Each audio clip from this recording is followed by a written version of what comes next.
Hi friends, இன்றைக்கி இந்த வீடியோவில் என்ன பார்க்க போகிறோன்னா, நான் லாஸ்ட் வீக் வந்து பழனி போயிருந்தோம். ஸோ அதை பற்றி நான் அப்டேட் தான் உங்களுக்கு கொடுக்க போகிறேன். பழனியில் என்னோட எக்ஸ்பீரியன்ஸ் என்ன அப்படின்ட்டு தான் நான் உங்கள்கிட்ட ஷேர் பண்ண போகிறேன். பழனியை பொறுத்த வரைக்குமே அங்கே ரூம்ஸ்லாம் வந்து ரொம்ப அஃபோர்டபுள் ப்ரைஸில் தான் நம்மளுக்கு கொடுக்குறாங்க.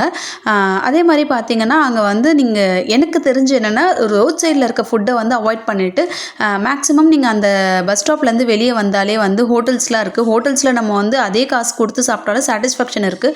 ரோட் சைடில் வந்து ஒரு பூரியோட விலை 80 ருபீஸ் அந்த மாதிரி சொல்கிறாங்களே கண்டி, ஆனால் அது சாப்பிட்டா நம்மளுக்கு வந்து அந்த அளவுக்கு சாட்டிஸ்ஃபேக்ஷன் இல்லை.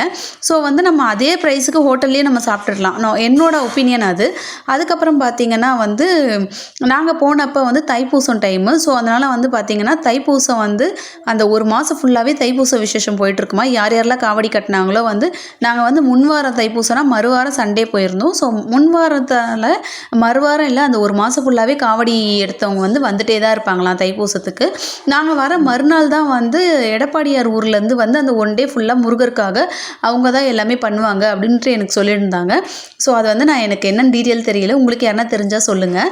ஆக்சுவலாக எனக்கு சொன்னது தான் நான் உங்களுக்கு அப்டேட் பண்ணுறேன். அதே மாதிரி இன்னொன்று பார்த்திங்கன்னா எங்களுக்கு வந்து அங்கே என்ன எக்ஸ்பீரியன்ஸ்னால் எல்லாருமே வந்து கை குழந்தையோடு வராங்க. ஆக்சுவலாக அங்கே பார்த்திங்கன்னா உங்களுக்கு நல்லாவே ஃபெசிலிட்டிஸ் கொடுத்துருக்காங்க. எல்டர் ஏஜ் பீப்புள், அதாவது வந்து வயசானவங்களுக்குன்ட்டு தனியாக ஒரு ஸ்பேஸ் கொடுத்துருக்காங்க போகிறதுக்கு, வெயிட் பண்ணாமல் டேரெக்டாக போய் பார்க்குறதுக்கு. அதே மாதிரி குழந்தை வச்சுருக்கவங்களுக்குமே வந்து டேரெக்டாக போய் சாமி பார்க்குறதுக்காக ரூம் எல்லாமே நம்மளுக்கு அரேஞ்ச் பண்ணி கொடுத்துருக்காங்க. ஆனால் அது தெரியாமல் சில பேர் வந்து லைனில் நின்றுட்டு அந்த குழந்தைங்க வந்து ரொம்ப கஷ்டப்படுறாங்க. அப்புறம் நம்ம கொஞ்சம் இவ்வளோ நேரம் நின்றுட்டு கிட்டக்க வந்தோடனே குழந்தை அழுகுதுன்ட்டு நம்ம போகிறதுக்கு நம்ம ஸ்ட்ரெயிட்டாகவே வந்து கோவில்லே என்ன கை குழந்தை வச்சுருக்கோம் டேரெக்டாக போய் பார்க்கலாமா அப்படின்னு கேட்டால் அவங்களே வந்து அதுக்கு என்னென்ன அப்படின்னு சொல்லுவாங்க. ஸோ இதுக்கப்புறம் போகிறவங்களுக்கு தெரியலன்னா நீங்கள் போய்ட்டு டேரெக்டாக கோயிலோட அந்த இது இருக்கும்ல ஆஃபீஸ், அந்த ரூம் அங்கே போய் கேட்டிங்கன்னா உங்களுக்கு என்னென்ன அப்டேட்டோ அவங்களே சொல்லிடுவாங்க. நாங்கள் வந்து மலை ஏறினது வந்து 1 மணி நேரத்தில் ஏறிட்டோம். அதே மாதிரி சாமி பார்க்குறதுக்கு எங்களுக்கு 2 மணி நேரம் ஆச்சு. ஸோ மேக்ஸிமம் வந்து நாங்கள் 3 ஹவர்ஸ்லேயே சாமி பார்த்துட்டு கீழேயுமே இறங்கிட்டோம். நாங்கள் போனப்போ வந்து யானை பாதை போனோம், வரப்போ வந்து படிக்கட் வழியாக வந்தோம். ஸோ நாங்கள் வந்து 3 ஹவர்ஸ்லேயே சாமி பார்த்துட்டோம். நாங்கள் பார்க்குறப்ப வந்து முருகர் வந்து வேடன் அலங்காரத்தில் இருந்தார். ரொம்பவே நல்லாவே பார்த்தோம்.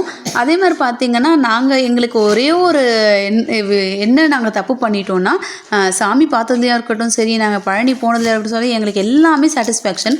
ஆக்சுவலாக நாங்கள் வந்து சென்னை விட்டு நாங்கள் அவுட்டரில் எங்கேயுமே போனது கிடையாது. First time train ticket book பண்ணப்போ நாங்கள் என்ன பண்ணிட்டோன்னா, ட்ரெயின் டிக்கெட் வந்து டேட்டு வந்து மாற்றி புக் பண்ணிட்டோம். அதாவது பார்த்திங்கன்னா நாங்கள் 6ஆம் தேதி போயிட்டு காலையில் 7ஆம் தேதி இறங்கணும்.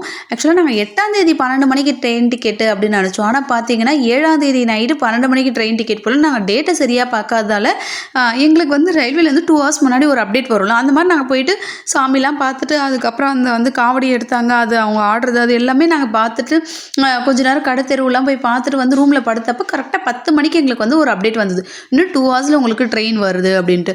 எங்களுக்கு வந்து ஒன்றுமே புரியல, நம்ம நாளைக்கு தானே ட்ரெயின் டிக்கெட் புக் பண்ணோம், இன்றைக்கி எப்படி நம்மளுக்கு 2 ஹவர்ஸில் வருது அப்படி. அப்புறம் தான் பார்த்தா நாங்கள் இது வரைக்குமே ட்ரெயினோட டேட்டை பார்க்காம டைமை மட்டும் பார்த்துட்டே போயிருக்கோம் அப்படின்ட்டு.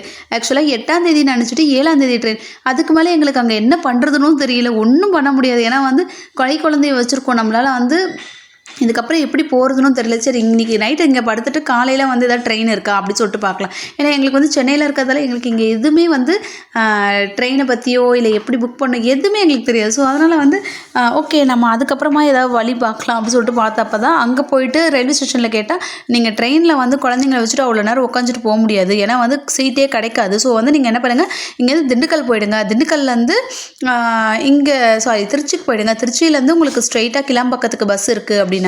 ஓகே நாங்கள் என்ன பண்ணோம், 4 மணி நேரம் இங்கேருந்து திருச்சியில் உட்காந்து திருச்சி ட்ரெயின்லேருந்து திருச்சி பஸ்லேருந்து அதுக்கப்புறம் கிளாம்பாக்கம் வரத்துக்கு லைஃப்பில் ஃபஸ்ட் டைம் அப்போ தான் பஸ் எக்ஸ்பீரியன்ஸே நாங்கள் பட்டோம்.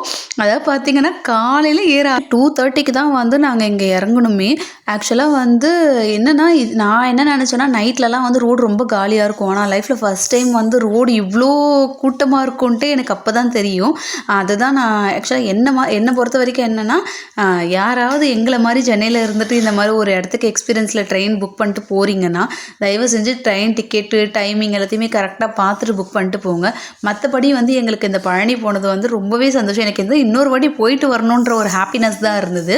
ஆனால் வந்து நாங்கள் பண்ண மிஸ்டேக்ஸ் தான் அது. டைமிங்கை டேட்டை சரியாக பார்க்காதால எங்களோட மிஸ்டேக்ஸ் தான். ஸோ எங்களை மாதிரி யாரும் தப்பு பண்ணிடாதீங்கன்னு சொல்லிட்டு தான் நான் உங்களுக்கு இந்த அப்டேட்டே கொடுக்குறேன். ஓகே ஃப்ரெண்ட்ஸ், இந்த வீடியோ உங்களுக்கு பிடிச்சிருந்தா லைக் பண்ணுங்கள், ஷேர் பண்ணுங்கள், மறக்காம என்னோட சேனல் சப்ஸ்கிரைப் பண்ணிக்கோங்க.